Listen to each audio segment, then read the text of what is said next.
ایک دفعہ ہم نے بچے سے کہا تھا، مجبور تھے، شاید بڑے مجبور ہوں گے ہم، کسی صاحب نے نا بڑی مجبوری میں ایک دن اپنے بچے سے کہہ دیا، وہ باہر آیا تھا بندہ پیسے لینے، اس کا قرض دینا تھا، تنگ دستی تھی، مجبوری تھی، تو اس نے کہا بیٹا ادھر آ، اسے جا کے کہا ابو گھر نہیں۔ آپ نے ایک دفعہ کہا، پھر آپ ساری زندگی روئیں گے کہ پتر میرے ساتھ تو سچ بولا کرنا، لیکن وہ نہیں بولے گا۔ یہ جھوٹ اتنی بڑی مصیبت ہے۔ عورت اپنے شوہر سے کہتی ہے پیسے تھوڑے دے دیا کر، جوڑے ایک میں گزارا کر لوں گی، میرے ساتھ سچ تو بولنا، وہ سچ تو بول، تو اگر لاہور جاتا ہے تو مجھے لاہور کا ہی بتا کے جا، میرا رشتہ پیسوں سے نہیں اعتماد سے جڑا ہے۔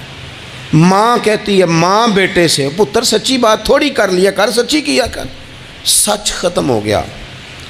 اب لوگوں نے جھوٹ کا نام بدل دیا ہے، کہتے ہیں میں نے بہانہ کر دیا تھا۔ او بھئی آپ نے جھوٹ بولا تھا، صاف صاف کہیں۔